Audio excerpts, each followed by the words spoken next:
Good afternoon and welcome back to KW Property Management and Consulting's Best Practices Monthly Webinar for Community Associations. I'm your host, Tim O'Keefe, an Executive Director and Partner with KW Property Management and Consulting. The past 2 months, we addressed the changing landscape of the insurance world for community associations. We discussed the escalating costs. Many properties are seeing increases of 10 to 100% in their policy premiums, and that's been pretty consistent as budgets have been put together.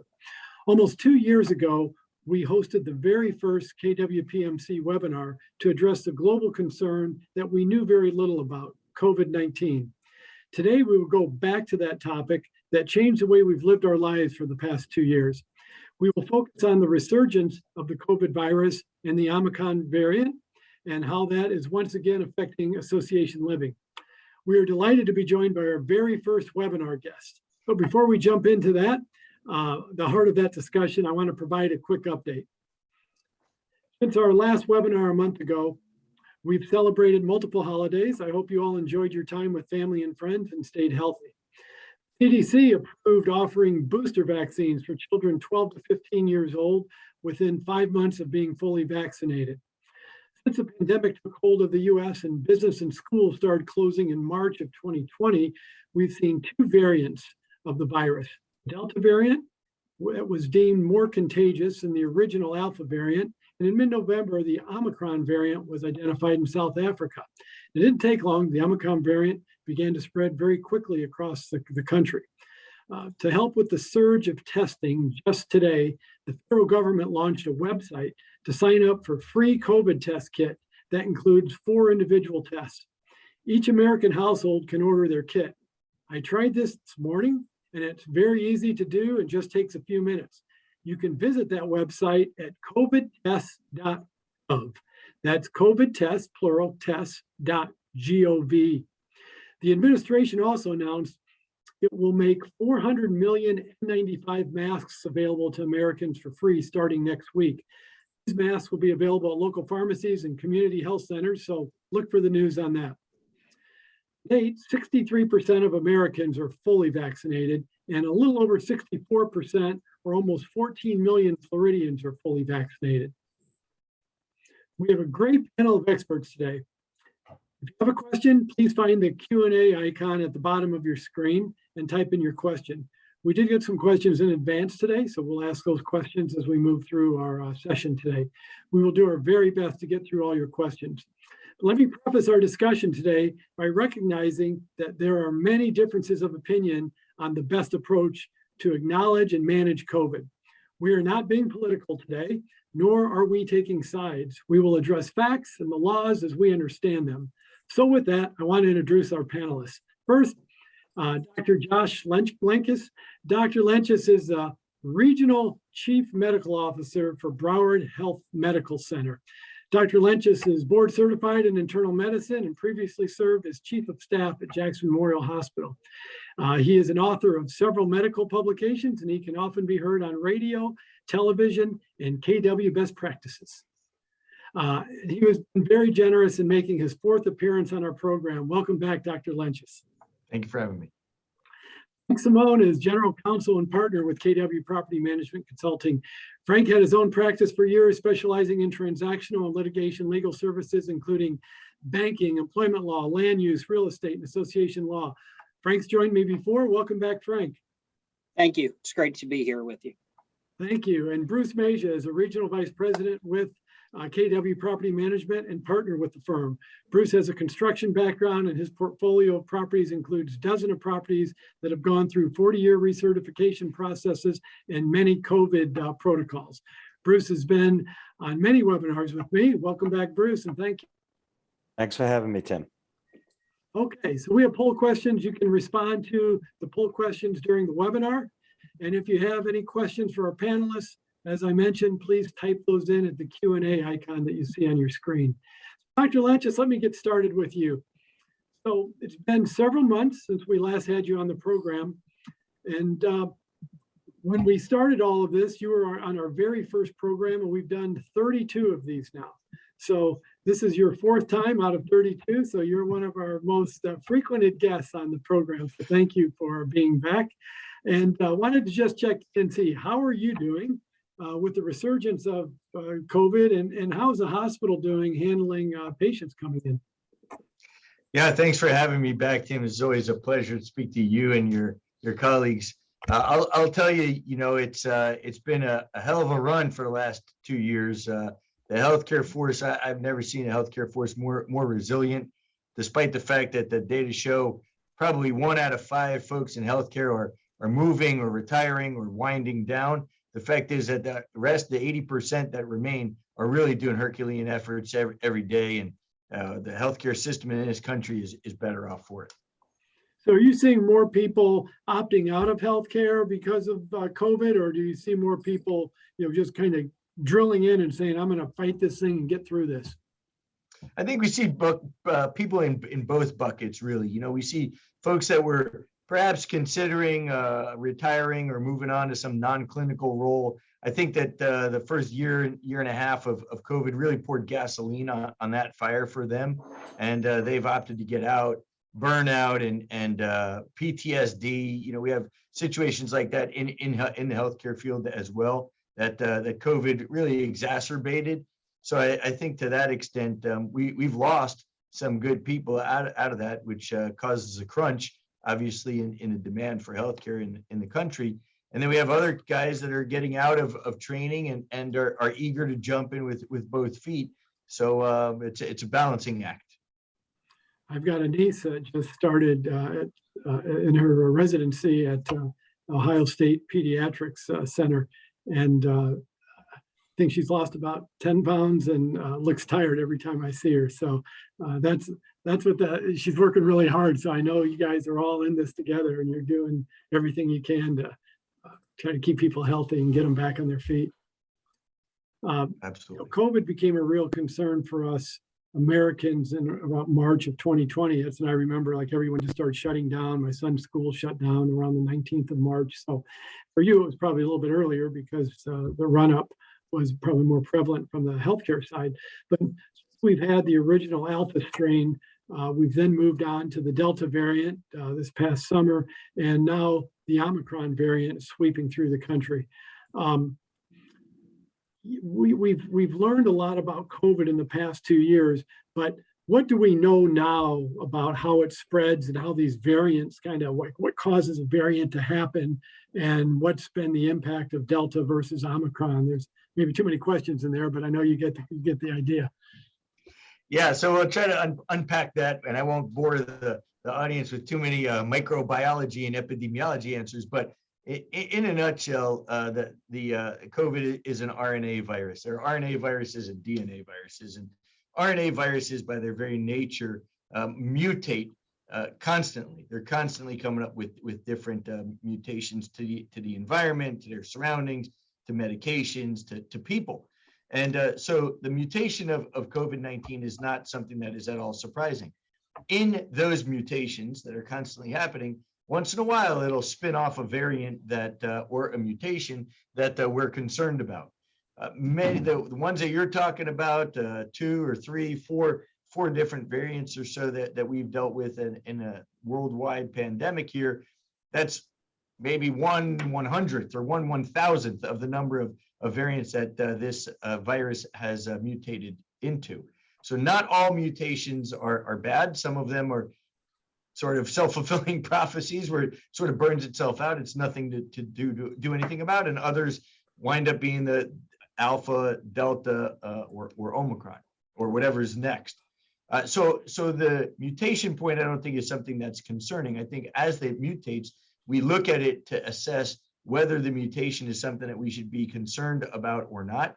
And some of that is borne out, like you said, in South Africa, when we start to see the number of cases rise exponentially, then we look at it, we say, well, that might be something that we want to pay attention to, as opposed to say something else that never breaches a threshold. Then we try to drill down into what is exactly the mutations that the virus has done or has changed into, and how does that affect what we already have on the market? So we think about the vaccine. The vaccine was created before the Delta variant, before the Omicron variant.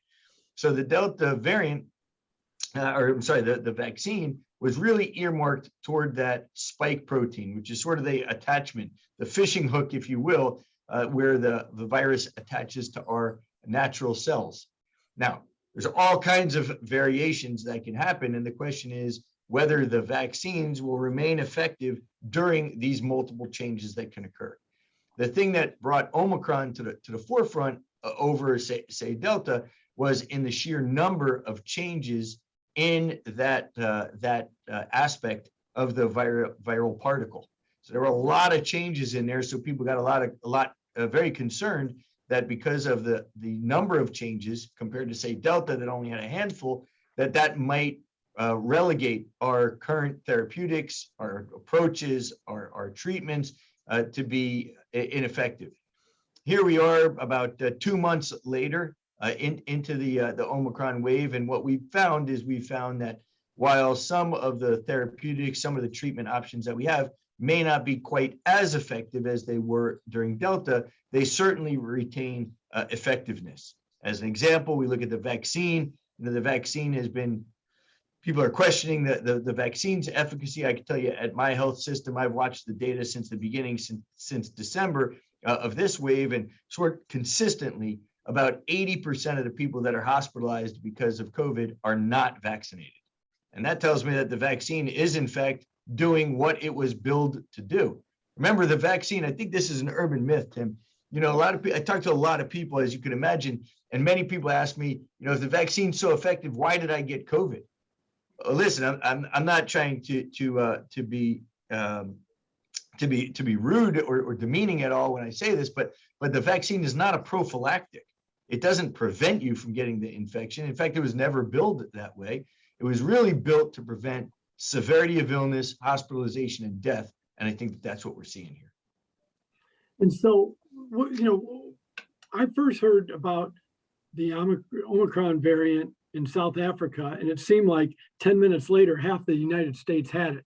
And there was like one guy who had it in South Africa. So clearly it spread, it was already spreading a lot faster than when it was first identified in South Africa. So what is the biggest difference, I don't know, medically from Omicron versus Delta, from your perspective? And I'll just stop at that question. Yeah, so that's a great question. So if we compare the different waves, so the Delta wave was more contagious than the Alpha wave that we saw in the 2020 calendar year. The Omicron wave is even more contagious than Delta. So contagiousness is one aspect, but then we need to look at what happens to those patients. If it's so contagious that it rips through the entire nation, but nobody suffers really any severe symptoms, then it's like battling a cold. It's not a big a deal. But if it rips through the whole nation, and a lot of people wind up being hospitalized, a lot of people are using the ICU, it will quickly overload our healthcare resources. It'll cripple healthcare in this country. So what we look at is its contagiousness, but also the effects that happen to people with Omicron. And what we saw is a big difference between Omicron and Delta. Delta people got it faster than they did, or more frequently than they did, the Alpha variant. It was more severe in some respects than the Alpha variant, and the rapid rise of people getting infected and not turning around who were hospitalized really put a strain on healthcare in this country. Omicron, when we look at the wave that happened in South Africa, where you're right, it seemed like you blinked an eye and all of a sudden 70% of the country was, it's Omicron. The Omicron variant is much more contagious than Delta, but the saving grace, or the silver lining, if you will, in that is that it does not appear to be as severe as even the Delta variant was. So yeah, you'll get sick, but and I'm not being patronizing here, but yeah, you'll get sick. But most people who are not in the hospital will have symptoms that are very similar to the flu or the common cold. It's not something that also the difference between Delta and Omicron is Omicron is not something that affects the lower respiratory tract system, the lungs, as bad as Delta did, which is also a difference between the two. So people tend to get over Omicron a lot faster than they got over Delta, and that translates into being able to run them through that healthcare system a lot faster, so that we don't overwhelm the capacity of our hospitals. And then is Omicron truly more easier to transmit from person to person, or is it just different because, last year or over the summer, it doesn't seem like people are healthier, they're outside, you don't have as much transmission, and, kids go back to school this year. And so they're more packed together in rooms. Is that causing transmission and saying it's easier to transmit, or is it truly just a strain of the virus that just passes more easily than what Delta did? Well, I think you're onto something there, certainly, Tim. I think it's a combination of both. There's an element of pandemic fatigue. I go to Home Depot and Publix, and I see, sort of a haphazard approach to wearing a mask. I'm not talking about, like you said, I'm not being political. I'm just making a statement. But if you went back 4 or 5 months, you were there were a lot of people in there that were wearing a mask. Nobody was walking in there without one. And so I think there's some element of pandemic fatigue. Because of that, people are gathering in larger groups. They're more apt to go out, maybe less religious, if you will, about keeping that mask on. And when you couple that with the truly medically more contagious Omicron variant, then you have sort of a combination of the two, and it rips through the population. Let me ask Bruce a quick question. Bruce, are we seeing a resurgence in properties as far as the enforcement of COVID protocol? Are we seeing more people going back to, I'm sure some properties started to get a little more relaxed. Are they going back to being more strict on protocol? Bruce, you're on mute. Sorry about that. The doc kind of summed it up. It's very much of what's happening on properties too. We had that time where everyone was being very diligent about wearing a mask, sanitizers in lobbies, and making sure not just in common areas but in gyms and all the other areas and so forth. And they lax that. At this time, more are getting back to wearing those masks in those common areas and making sure that the guests are coming in with masks, the sanitizers are out there. So yes, we've seen a climb in properties that have been more diligent and have gotten back to some of the basics, as we call them, when things started out 2 years ago. But then there's also properties that, that have maintained the status quo of, giving you that, if you want to type of scenario here. But again, to the quick answer, seeing more being a little bit more diligent now, a little bit more cautious until we see a drop off. And then I'm sure people will open up again. There is a question that Donna just submitted that says, based upon your explanation of the variances between the Alpha, Delta, and now Omicron severity and degree to which each are contagious, is it possible that as this progresses and each new variant becomes less severe but more contagious? Yeah, that's certainly possible. Looking at the numbers for the last 2 years, I got to tell you, I think we're running out of firewood.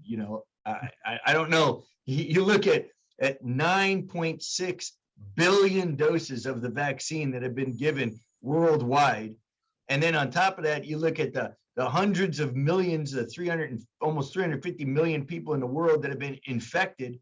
I'm not sure how many more people we have in the world that haven't been either vaccinated or already infected. And that's an important point that I make, because the virus replicates in naive hosts. So if you've already been vaccinated or you've already had the infection, then the chance of the virus, even though you could get the virus, even though you can get infected, the chance that it's going to be able to replicate and then spin off the next variant becomes severely diminished. And that's why when you go back to the beginning, Fauci was talking about herd immunity. That's part of it, is you try to get to a threshold where you're protecting the vast majority of people, even though 100% of people are not covered by it. What's your thought on natural immunity? Do you believe that people have natural immunity? Alex is asking from one of my properties. Yeah, well, certainly it's not a belief. I mean, if you are infected, it's a microbiologic, epidemiologic fact that once you're infected, your body is stimulated to build antibodies, both short and long-term antibodies to that infection, so that if your body recognizes that again, it's primed and it's ready to attack that to help mitigate that.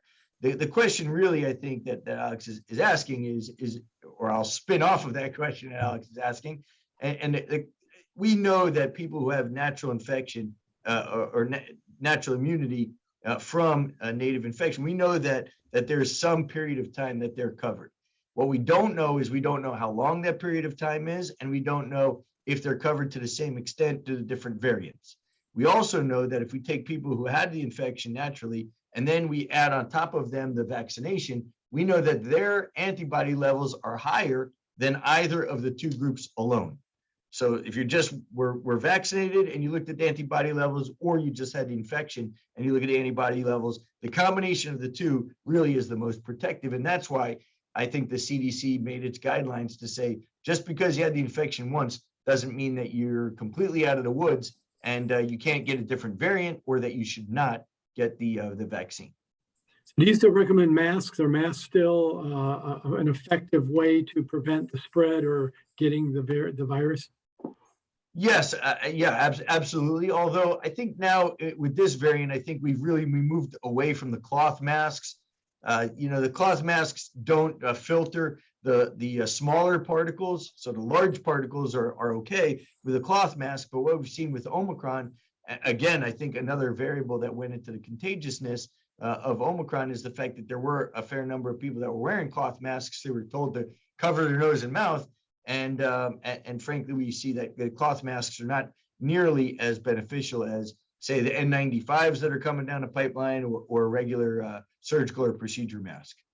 Frank, let me ask you a question about masks, because I got a number of questions before we started. John in Highland Beach, Lorraine in Tampa, Bernard, really all asked the same question about masks. Can a board mandate masks being worn in their community? Yeah, so I think that's a really good question. And quite honestly, I think that they could certainly do it, but the issue is the enforceability of it, right? So previously, when there were different states of emergency, whether they were local in nature or through the governor's state of emergency, it triggered various powers that the board had, including but not limited to things that they would never be able to do and require in and about the common elements, like shutting down, different common elements, whether it be a meeting room or a clubhouse or any other facility. And in April and May, the governor said, one, we're not going to have a state of emergency anymore, which would take away those powers from boards. One, and two, no one can create anything that would jeopardize anyone's business liberties or personal liberties. So the issue is, can they do it? Well, they have the right to regulate the regular use of their common elements, but not necessarily anything on or about those. So I think while many may attempt to do it, I think it's going to be rather difficult to enforce because there are just so many, depending upon the property, the amount of unit owners, guests, and the like.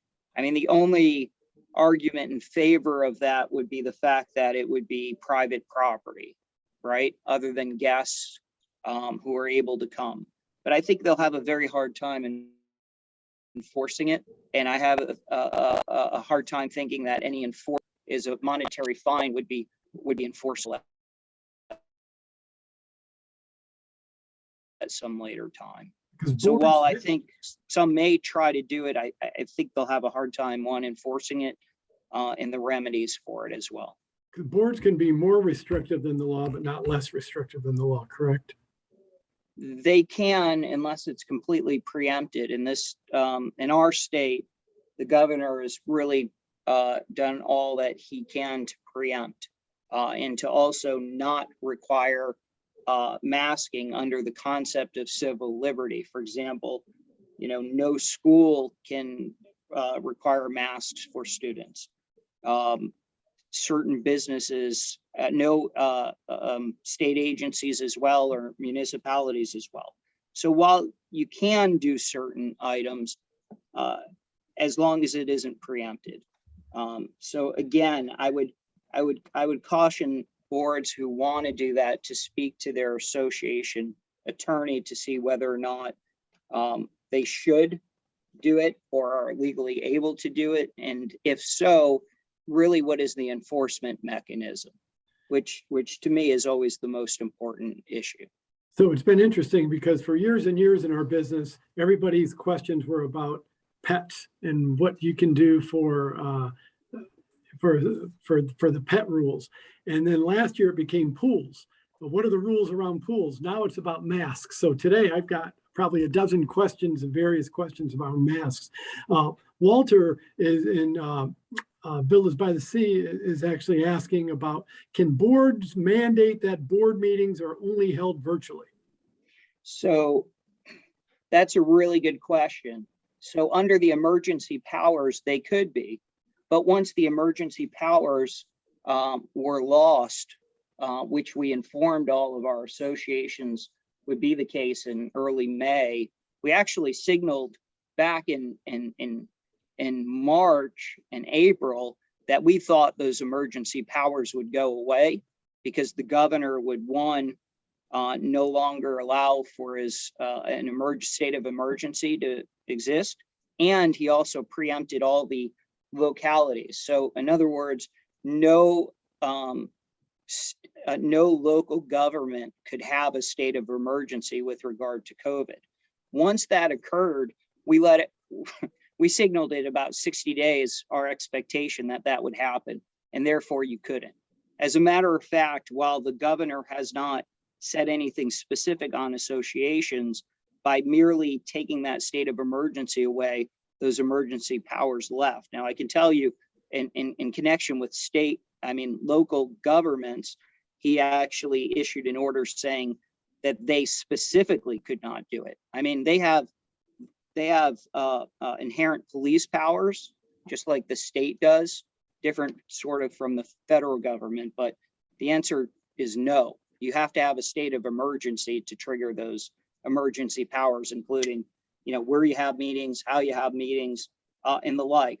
I can tell you that Frank, does 718, 720 require you to have open meetings in a public environment, or is virtual meetings the same thing as an open meeting in a public environment? Well, 718, 720 all say that, meetings to be held should be open and available to the residents. Generally speaking, those are supposed to be done at the association's property and the like.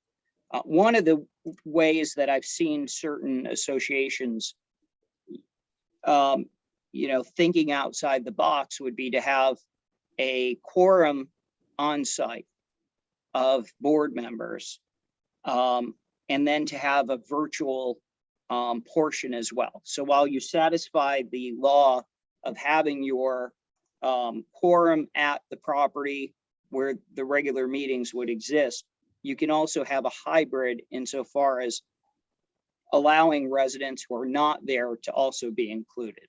I think that's perhaps a way or a workaround to allow for what is no longer expressly authorized by the emergency powers. Okay, thank you. Doctor, I'm going to come back to you on the vaccine.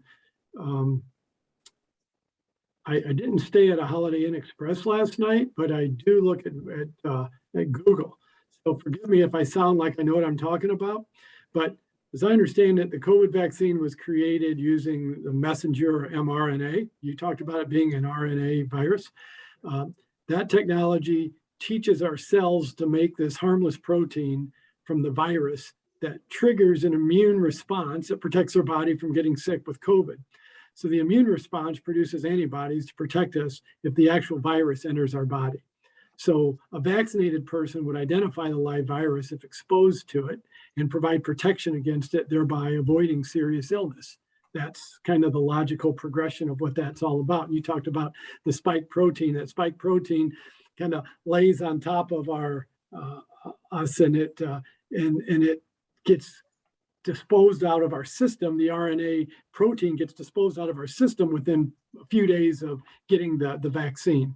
So assuming that's all, mostly correct, and you can correct me on that, the mRNA technology also does not enter your DNA, so it doesn't change your genes, or it doesn't influence who we are, as I understand it.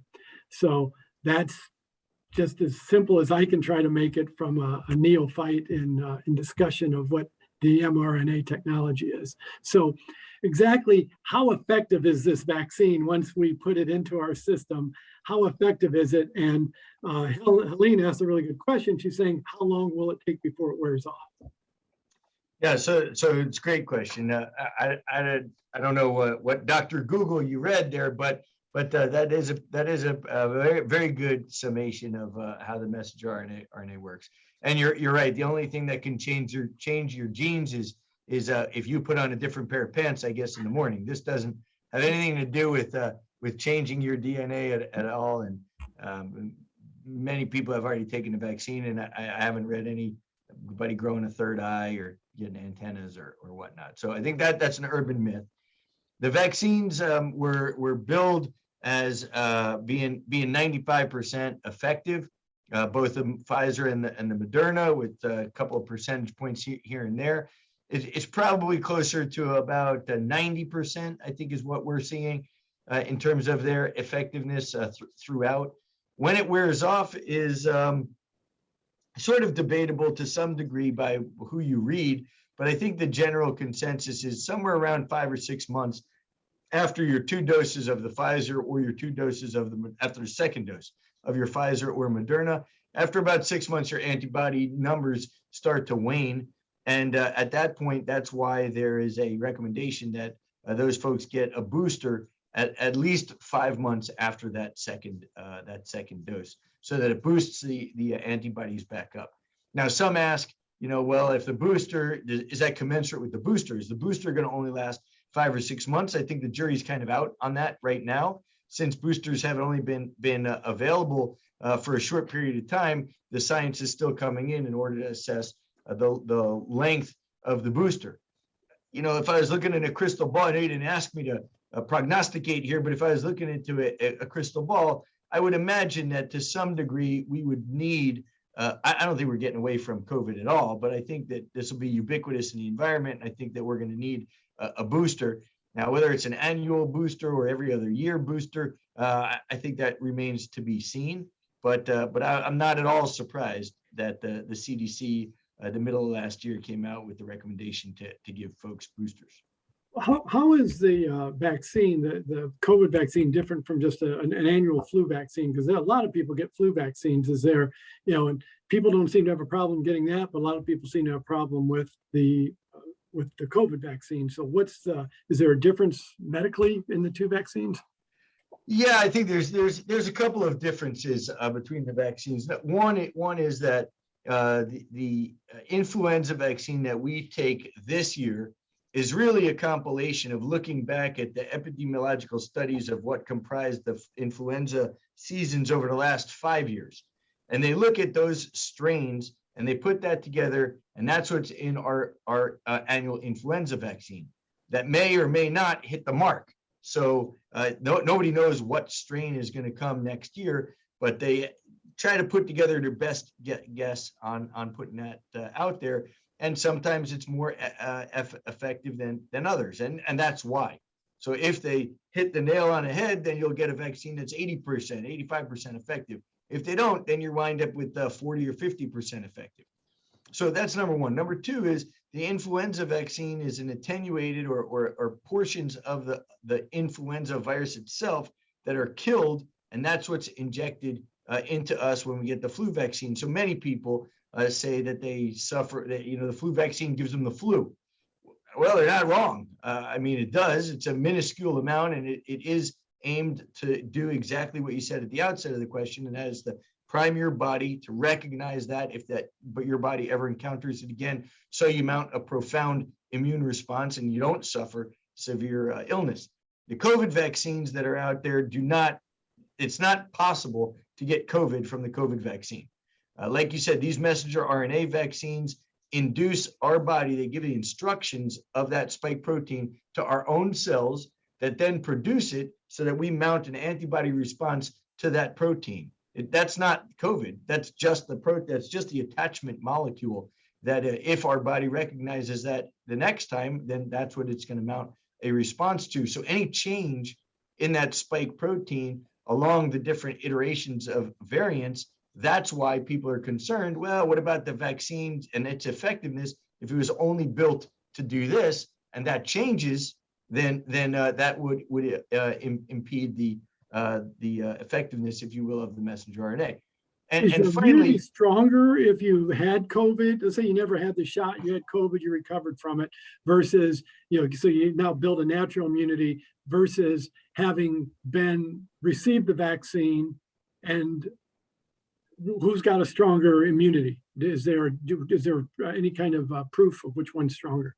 Yeah, so the CDC looked at that, and they said in the early days of vaccination, this goes back probably like spring of 2021, they looked at the two groups and they saw a higher level of folks that were vaccinated and antibodies in folks that were vaccinated as opposed to folks that underwent natural immunity. That said, I think during the course of calendar year 21, what we've seen that the people that had that natural immunity, that tended to last longer than the immunity that we got from the vaccination. And I think that's the genesis of why the two are put together to give you really the best bang for your buck.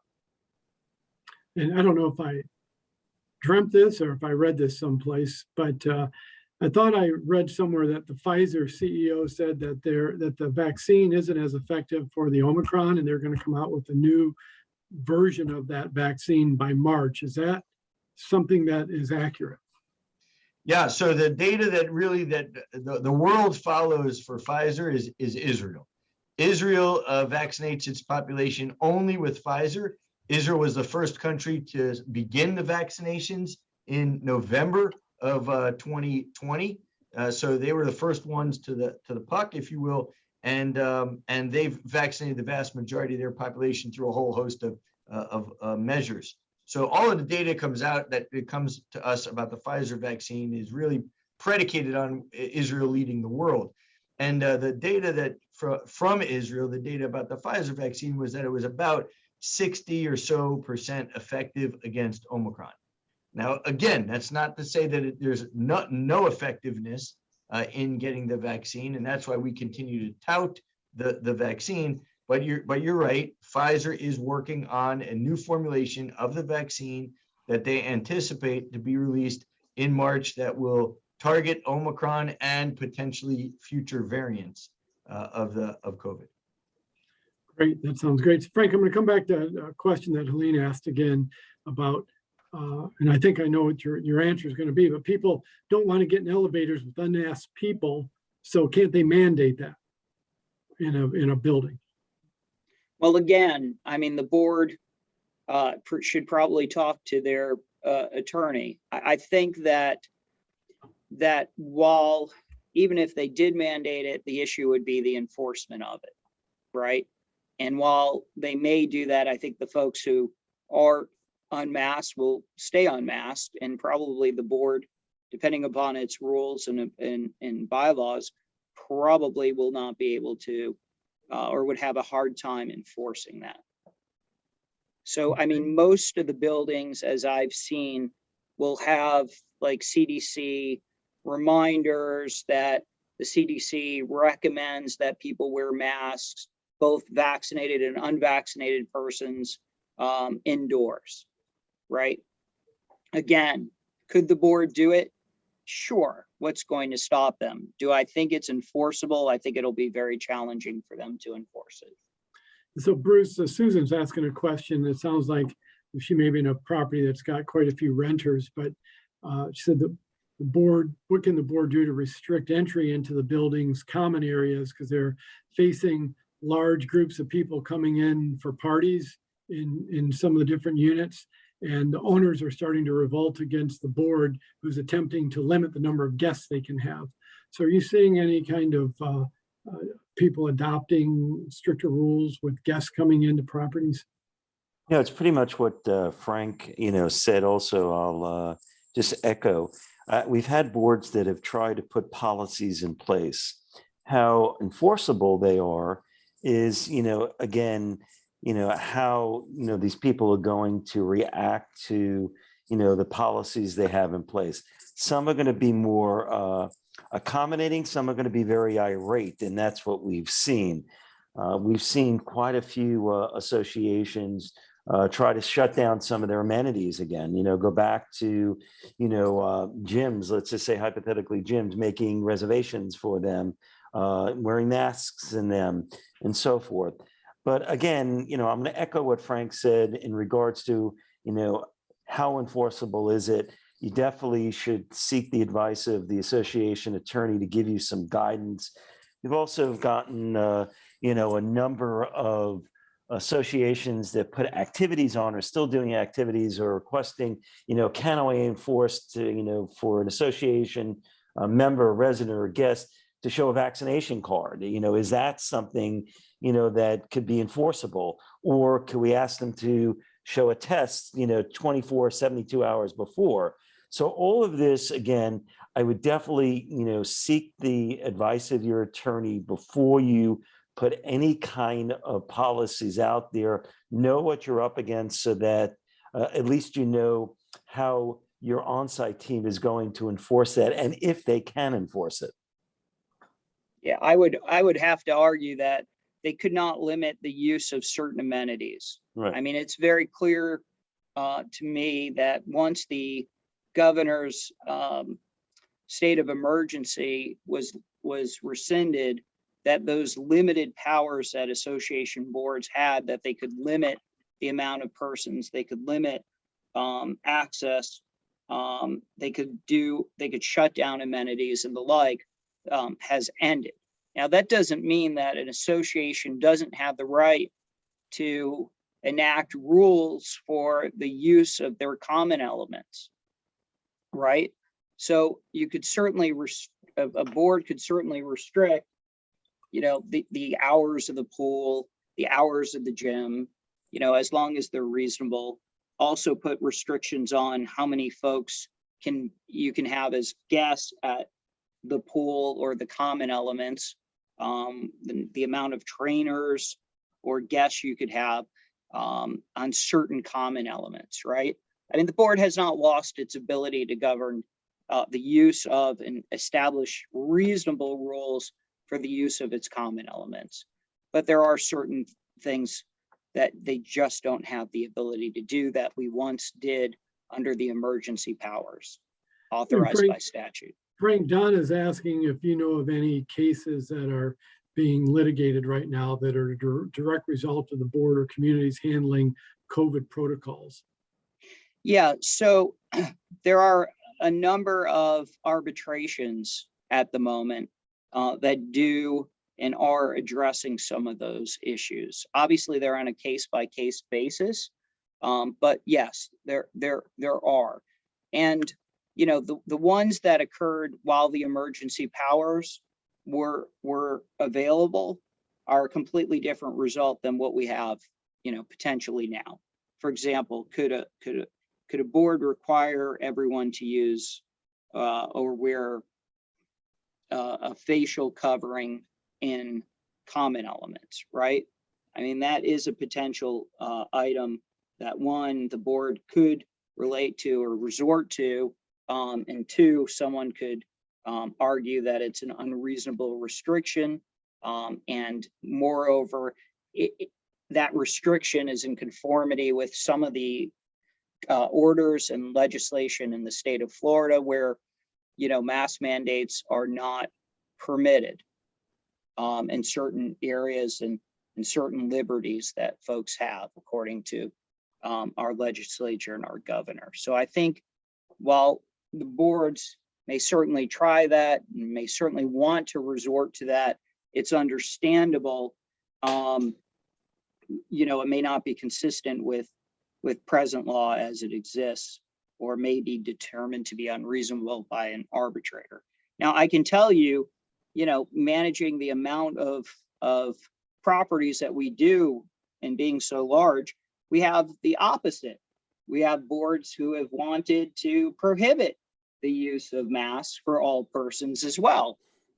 So, it kind of runs the spectrum as to what different boards want to try to do, depending upon their communities. And Bruce, what is a policy for KW as far as our employees that are on property? Are they required to wear masks, or are they allowed to do as the board dictates? Our policy for our employees is to wear the masks. We have asked them to wear the masks, and we've also done a good job over the last couple of months to encourage them to get vaccinated as well from that end. But that is our policy, and that's what we have been going for, with, thanks to, some good guidance from Frank. And that's, how we've passed our, word to our teams. Masks should be worn by all of our team members. Yeah, And Dr. it's a Tony, requirement, actually. It's they shall, not even should. As a matter of fact, Thank you, Frank. when the CDC changed its guidance in about, May of last year, when they said, fully vaccinated people are no longer required to use masks, in an effort to have our staff or our team members get fully vaccinated, we offered the carrot. That carrot literally lasted 3 days until the Delta variant happened, in which case probably our team members had 3 days where they could elect to not wear a facial covering, and the Delta variant ended that, and we've been that way ever since. So we literally had 3 days where it was an option based upon the CDC's guidance, and then it went right back on after 3 days. Tim, Doctor, I gotta watch my words with Frank too. You gotta make sure I gotta be on target with Frank. No, but it's very true. We really want to make sure that our team members are protected, and that's why we put that out there, is to really make sure we have all of our frontline people that are in the buildings, in the associations, that are servicing them, and we want them to be well. And that's why we came out with that policy, to try to keep them as in good health and format, so that we can continue to service our buildings with the right amount of people, so we have full staffs there as well. Yeah, and if I could add to that, in part, and I think Bruce is completely correct, but there's one other item. I mean, for our, we believe that we have the privilege of being in people's homes and in people's communities. And so we wanted to make sure that, in addition to keeping our folks safe, which was our #1 priority, that as a guest and as having the privilege of being in people's homes and communities, that we also exhibited the kind of decorum of being a good guest, and by making sure that our folks were not, were only, one, being protected, and two, were being good guests within people's homes by making sure that we were doing all we could to stop the spread. Doctor, are you getting brought into any of these discussions with government officials on what they can and can't do, or should and shouldn't do, based on best practices and protocol for any public type of environment? Yeah, we've interacted with the county and the state individuals from time to time, and provided them with advice that they may or may not take, but we're at the table frequently, yes. And does it sound like advice that we're giving or talking about? How aligned are we with what you have to do in the medical buildings? Well, in the hospital, we require masks of everybody that enters the facility. Now, I work at a county facility that's tax supported or tax assisted, and the governor was here 2 weeks ago, and he was required to wear a mask while he was in the building. Then when he got to the press conference, of course, he took it off. He's not in a patient care area, so we did what we were supposed to do by providing that to him and his staff. The people that were around him, of course, they wore their masks. I wore mine at the podium. So we require that for everybody that walks into the facility. Okay, and Frank Stevens asking, I think he gets the message that you can't require masks to be worn in a property in the association, but can a board require masks for vendors and property guests, if not for the owners? Yeah, so there's not necessarily a prohibition for businesses, right? Certainly for businesses to have certain requirements of other businesses, right? There are certain protocols and executive orders and statutes in connection with what businesses can do for their customers, what liberties cannot be restricted. But as far as business to business, there isn't much by way of prohibitions. So it could be very possible for an association to, as long as it enacted a rule as it's required to do under its governing documents, can certainly ask the elevator repair persons and vendors of all kinds to require the use of masks. And Bruce, from an overall best practice standpoint, what are the best practices during this COVID environment that are being put into place today? And I'll preface it with, are amenities staying open, or are you seeing amenities closing again because of Omicron spreading so quickly? No, I see that all amenities are staying open, especially the outside ones, the pools. Again, there's some, limitations about, where you sit in clubhouses and things of that nature. I see people doing, the right thing, residents doing the right thing of, there's a bunch of people that are looking to play mahjong or, canasta or something like that. And I see them wearing masks. I see people trying to keep themselves well and so forth, but nothing's really closed, Tim. From my standpoint, everything is still, full go with our amenities. And, this goes back to, them not being able to close it down, and some boards have felt like this is the best remedy to try to, keep a sense of community when the amenities are open. But of course, making sure they're clean, making sure that people are safe. Those are all things that have been encouraged by most of our community. All right, very well. Doctor, one of the questions that had come in is around asymptomatic patients. If someone is asymptomatic with mild symptoms, is it important to get tested, or is it just best to stay isolated for 5 days and let the virus wear off? Well, I think it's important to stay away from other people, no matter whether you have COVID or not. I think the question is to get tested. If you're symptomatic, or you have mild symptoms, the test results will obviously be more accurate in that situation than if I said that I was infected and you had dinner with me the night before, and then you went home and you felt fine and you rushed out to get tested. I don't know that would give you as accurate a result as you would get if you were symptomatic. So we do advocate for people to get tested, especially now this time of the season is both influenza, flu is out there, COVID of course is out there, but there are other viruses that someone could have. So I think it is important to ascertain the underlying infection. Yes. Okay, very good. So Frank, we're kind of coming up on the hour, so try to wrap things up. So Frank, I'll go to you first. From your perspective, what's the best advice we can give a board? Because it seems like, board members want to protect their communities.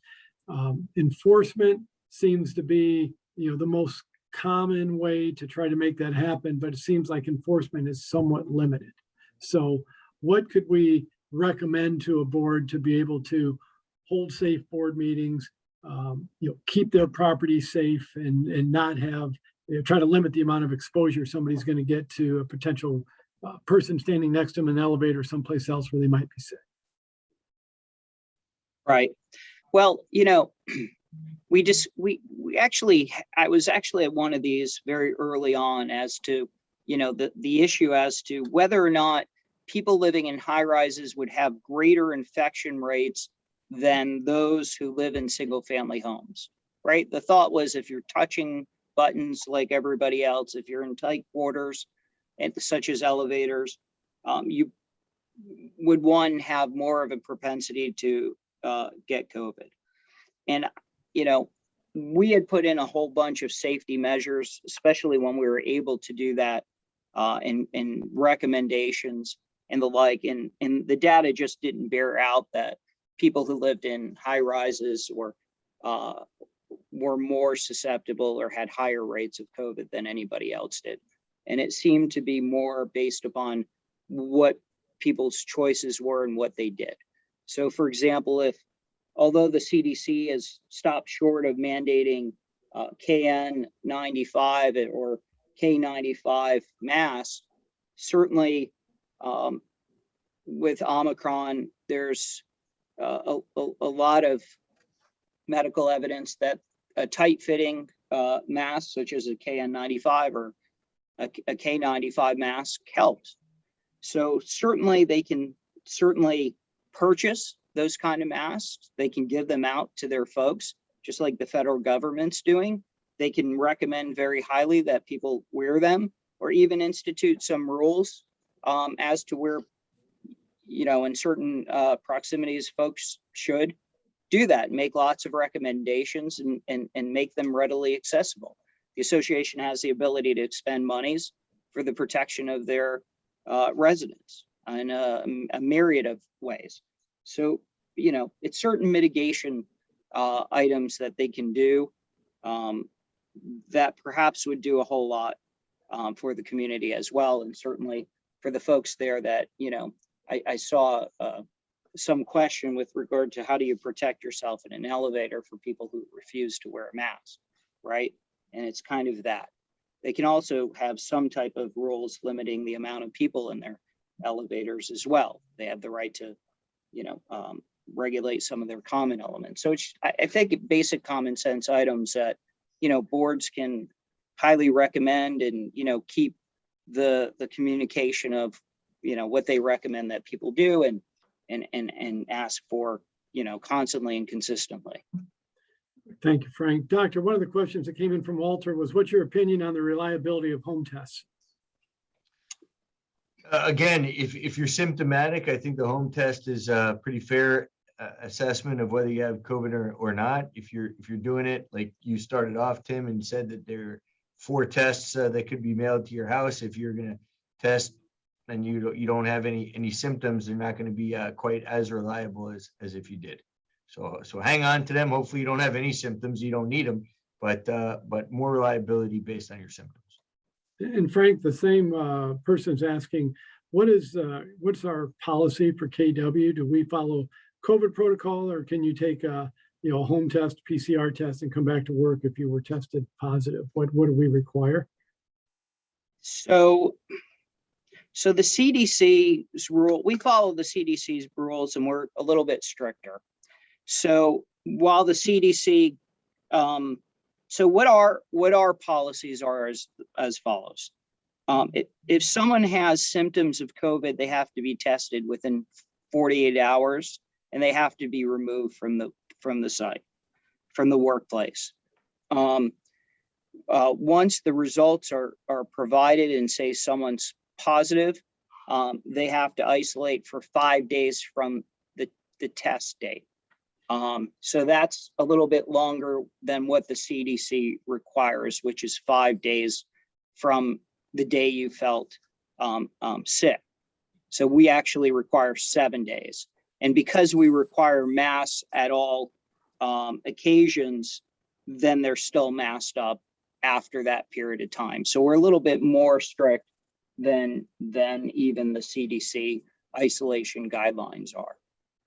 Okay, great. Thank you. Bruce, any final comments on best practices for or recommendations to communities when it comes to protecting for COVID? No, I think it's important that everybody respect each other. Like Frank was saying, there are residents that don't want to get on to elevators with people, without masks. I think this is really a test of communities on how they really work with each other. We're all individuals. We all signed up, when even myself, when you're in a condominium in a building, you really need to try to be respectful of each other. And, that's the way we're going to, in my opinion, it's one of the ways we're going to get through this together because, it's one person's going to get it, the next person's going to get it. Some of these things that Frank talked about, you could see what we're trying to do is protect our team members so that they can service, the buildings and we could continue to bring a great service, in that hospitality way of ours that we deliver. So, that's what I recommend to everyone, not just, the people that are on here, but if you could spread the word of us being a little kinder and gentler to each other and being a little bit more understanding and a little less political, from that end, and just think of us, we're human beings and we all should be respectful of each other. I think that's one of the big messages that I could get across, especially in what we're doing here, which is community association. And if you don't want to be in a close casing like in an elevator, just get on your board because board members can't take the elevator because they get accosted anytime someone sees them. So they just take the steps. So that's part of the process. Doctor, one last question under the wire. How long should you wear a mask before it expires?